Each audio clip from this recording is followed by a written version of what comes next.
Hey there, everyone. Have you ever been the smart kid in your class? Are you currently the smart kid in your class? How do you feel about it? Do you like being the smartest person in any room that you walk into? What about if you're not the smartest anymore? How do you feel when you're no longer the smartest kid in your class? Being the smart kid can be really hard. You have all the answers. You ace every test. Your teachers praise you for your intelligence.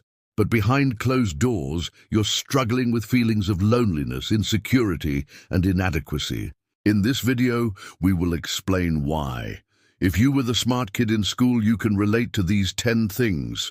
Welcome to our channel. Here, we make mental health education videos to help you learn about yourself and others. If you want to learn more about psychology and mental health, subscribe to our channel.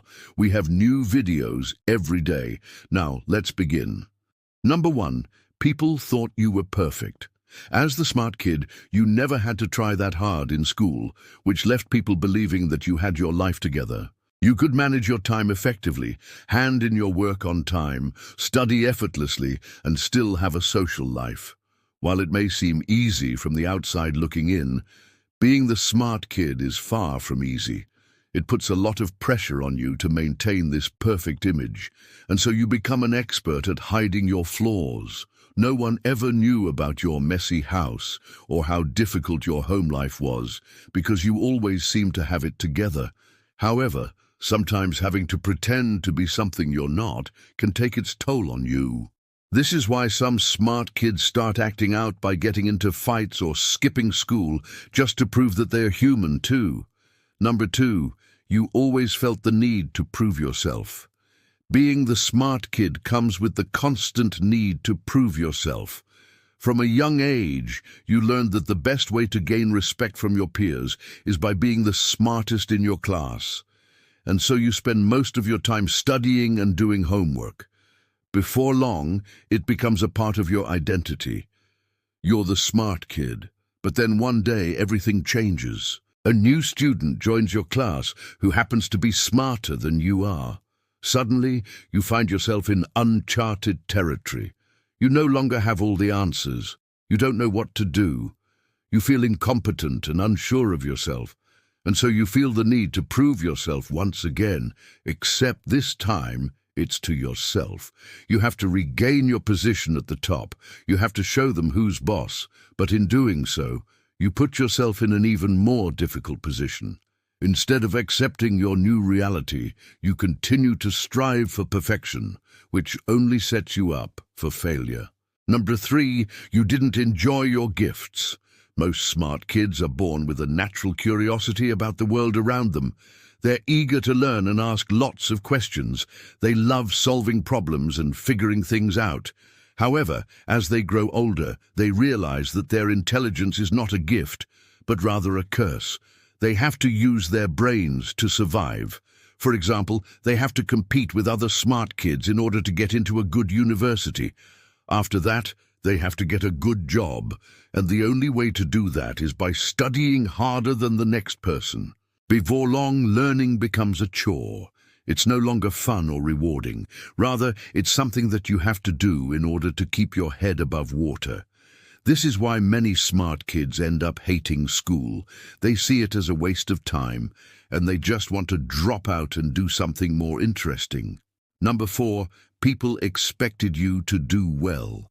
As the smart kid, you grew up with high expectations placed on you by your parents, teachers, and peers.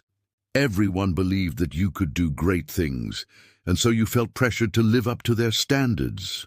You weren't allowed to fail because it would disappoint them. When you did fail, they would be upset, disappointed, and sometimes even angry. They would question your intelligence and wonder what was wrong with you. And so you felt the need to succeed, not because you wanted to, but because you had to. You had to prove to them that you were smart. You had to show them that you weren't a failure. This is why many smart kids end up burning out.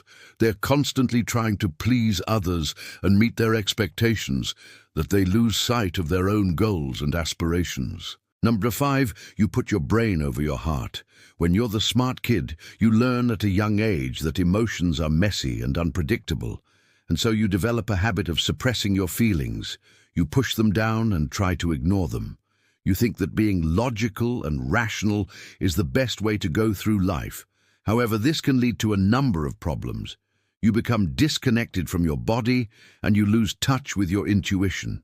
You also become less empathetic towards others because you're so focused on being logical. You forget that there's more to life than just numbers and formulas. Eventually, you find yourself feeling empty and unfulfilled. No. 6. You struggled with self-esteem issues. As the smart kid, you're used to being praised for your intelligence. You're told that you're smart, talented, and gifted. But behind closed doors, you're struggling with self-esteem issues. You don't believe that you're smart. You think that it's just luck or that you have something that the other kids don't. You struggle with feelings of inadequacy and inferiority. You don't feel like you're good enough or deserving of the praise. This is because you compare yourself to the wrong people. You compare yourself to other smart kids instead of those who aren't as smart as you are. When you do that, you'll always feel like you're not good enough. No. 7. You were often lonely. Being the smart kid can be lonely. You feel isolated and different from the other kids. They don't understand you, and you don't understand them. You have different interests and hobbies. You also have different goals and aspirations, and so you find yourself spending most of your time alone. Sometimes it's easier that way. At least you don't have to pretend to be someone you're not. You don't have to pretend to be interested in the same things as them or to care about the same things. You can just be yourself and be comfortable with it. Other times it can be lonely. You wish you had someone to talk to who understands you. You wish you had someone who shares your interests and hobbies. You wish you had someone who can relate to your struggles. Number 8, people thought you had your whole life figured out. As the smart kid, you're often seen as the one who has their whole life figured out. People look up to you and ask for your advice. They want to know how you got into such a prestigious school or how you got that scholarship. They want to know what you plan to do with your life and where you see yourself in 10 years. However, behind closed doors, you're struggling with the same questions yourself. You don't have all the answers. You don't know what you want to do with your life. You're just as lost as everyone else. You just do a better job of hiding it. This is because you feel pressured to maintain the image of the smart kid. You don't want to disappoint anyone, so you just say what you think they want to hear. No. 9. You were a target. As the smart kid, you're often a target for bullies. They want to bring you down to their level.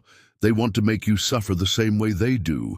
And so they make fun of you, they call you names, and sometimes they even resort to physical violence. You might think that being smart is a good defense against bullies, but that's not always the case. Sometimes they pick on you because they're jealous of your intelligence.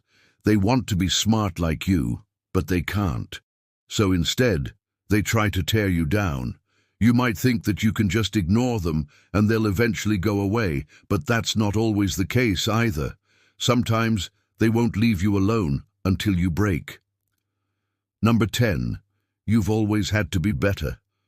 Growing up as the smart kid, you've always had to be better. Better than the other kids in your class, better than your siblings, better than your peers.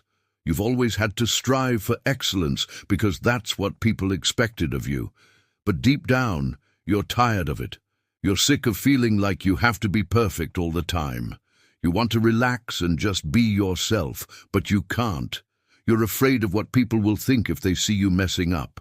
You're afraid of what people will say if you don't succeed. And so you find yourself stuck in this endless cycle of trying to be better than you already are. If you identify with most of these signs, you might want to reflect on whether being the smart kid is actually a good thing. Intelligence is a gift, but it can also be a curse. It all depends on how you use it. If you use it to help yourself and others, then great. But if you use it to put yourself above others or to make them feel inferior, then it's not such a good thing after all. Remember, being smart doesn't make you better than others. It just makes you different. If you liked this video, share it with your friends and family. Thank you for watching. See you next time.